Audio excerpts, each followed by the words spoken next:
नमस्कार साथियों। तो आप सभी का स्वागत है हमारे फिर से जीके के एक और नए वीडियो में।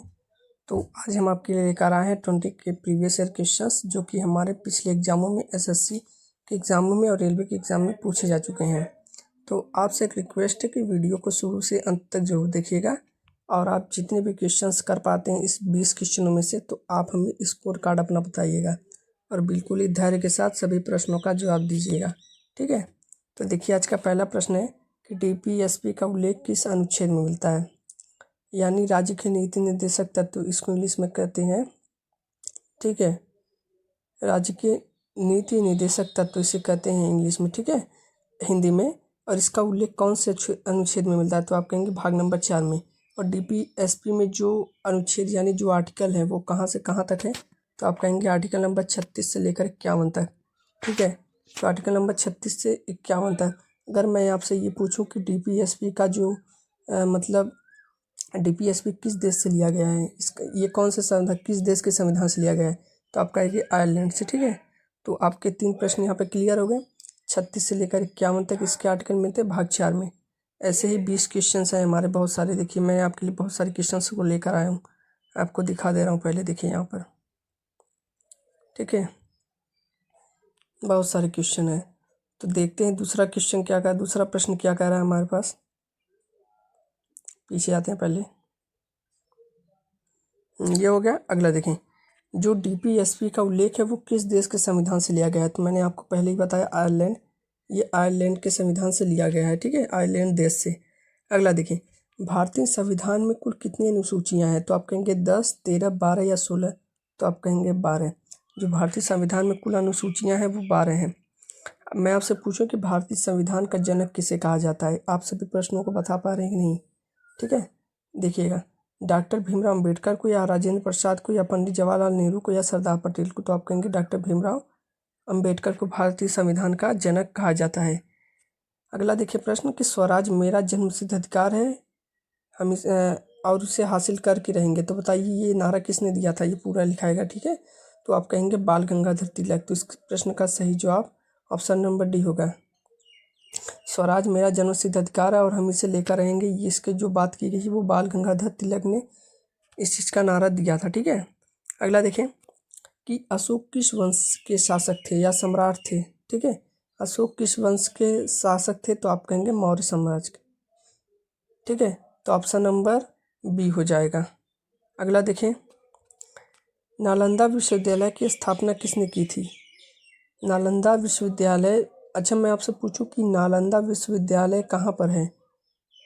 ठीक है, और ये बताइए कि जो नालंदा विश्वविद्यालय को नष्ट किया था वो किसने किया था, तो जो इसकी स्थापना किया था किन्होंने किया था, आप कहेंगे ऑप्शन नंबर बी बता कुमारगुप्त। ठीक है, नालंदा विश्वविद्यालय की जो स्थापना की थी वो कुमारगुप्त ने की थी,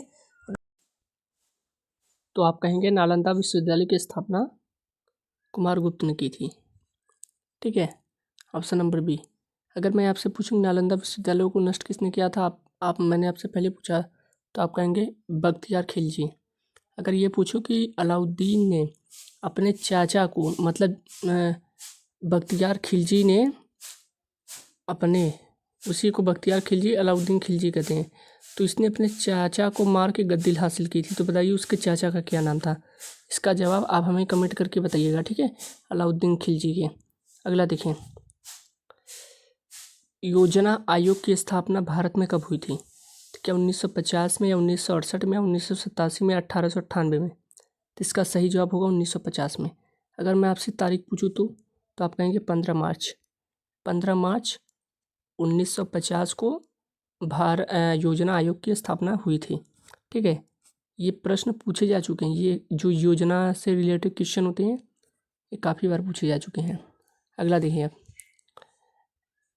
नीति आयोग का गठन कब किया गया था, तो आप बताएंगे कौन से सन में किया गया था, क्या 2015 में, 2012 में, 2002 में या 2019 में, तो इसका सही जवाब होगा 2015 में।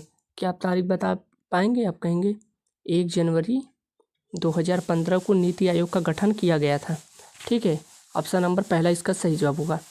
अब अगला देखिए प्रश्न क्या कर रहा है, जो भारत का केंद्रीय बजट होता है वो किसके द्वारा प्रस्तुत किया जाता है, प्रधानमंत्री यानी प्राइम मिनिस्टर, वित्त मंत्री यानी फाइनेंस मिनिस्टर, रक्षा मंत्री या राष्ट्रपति। ठीक है, तो आप क्या बताएंगे, डिफेंस मिनिस्टर या प्रेसिडेंट या प्राइम मिनिस्टर या फाइनेंस मिनिस्टर। तो आप कहेंगे option number B, finance minister. वित्त मंत्री द्वारा भारत का केंद्रीय बजट प्रस्तुत किया जाता है। ठीक है, अगला आप देखें, भारत का सबसे ऊंचा पर्वत शिखर कौन सा है। भारत का सबसे ऊंचा पर्वत शिखर, आप माउंट एवरेस्ट नहीं बताएंगे, क्यों, क्योंकि वो दुनिया का सबसे ऊंचा शिखर है, दुनिया का, ये केवल भारत का पूछा है। तो आप कहेंगे K2 Godwin Austen, option number C हो जाएगा। आप माउंट एवरेस्ट नहीं बताएंगे, ऑप्शन नंबर सी हो जाएगा। अब बताइए, जो थार मरुस्थल है भारत के कौन से राज्य में है।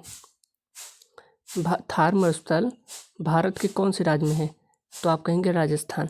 अच्छा बताइए कि जो राजस्थान है वो किस देश के बॉर्डर से लगता है, राजस्थान की जो सीमा है वो कौन से देश से लगती है, तो आप कहेंगे पाकिस्तान से। ठीक है, अगला आप देखें, यहाँ पर एक गलती हुई थी, वर्ग किलोमीटर भारत का कुल क्षेत्रफल, तो यहाँ पे ये 32,87,263 हो जाएगा, 32,87,263 वर्ग किलोमीटर होगा। ठीक है, केवल किलोमीटर नहीं, वर्ग किलोमीटर। तो इस प्रश्न का सही जवाब यहाँ इसमें से कोई नहीं होगा, यहाँ पे 400 को आप लिख लीजिएगा, 263, 32,87,263 वर्ग किलोमीटर भारत के कुल एरिया का क्षेत्रफल है। अच्छा, मैं आपसे पूछूं कि जनसंख्या की दृष्टि से भारत का सबसे बड़ा राज्य, तो आप कहेंगे उत्तर प्रदेश। अगर मैं आपसे पूछूं कि उत्तर प्रदेश क्या बोलते हैं, उत्तर प्रदेश एरिया के मामले में यानी ज़मीन के मामले में भारत का कौन सा स्थान रखता है, तो आप कहेंगे चौथा। अगर पूछूं पहला स्थान कौन सा राज्य रखता है जिसका एरिया सबसे ज़्यादा हो, तो आप कहेंगे राजस्थान। फिर उसके बाद आप कहेंगे महाराष्ट्र, ठीक, फिर मध्य प्रदेश, फिर आ जाएगा हमारा उत्तर प्रदेश, चौथा स्थान। अगला देखें, इलाहाबाद स्तंभ लेख किसने लिखवाया था। क्या समुद्रगुप्त ने, अशोक ने, चंद्रगुप्त प्रथम ने या चाणक्य ने। ये तो चंद्रगुप्त के गुरु का नाम है चाणक्य। ठीक है, तो इलाहाबाद स्तंभ लेख समुद्रगुप्त ने लिखवाया था। इस प्रश्न का सही जवाब पहला ही ऑप्शन हो जाएगा।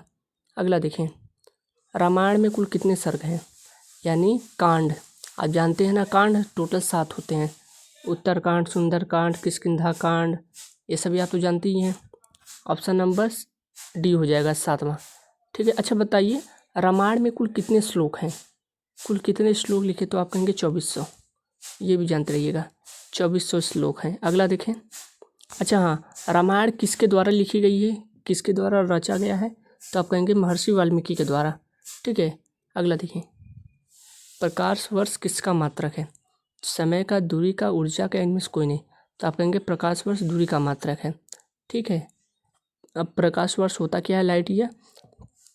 ठीक है, ये जो होता है प्रकाश द्वारा एक वर्ष में जितनी भी दूरी वो तय करता है वो प्रकाश वर्ष कहलाता है। ठीक है, अगला देखें, अम्ल का pH मान कितना होता है, तो अम्ल का जो pH वैल्यू होती है, आप कहेंगे 8 से अधिक नहीं, 7 से अधिक नहीं, 7 से कम, 0 नहीं होता, 0 तो उदासीन हो जाएगा ना।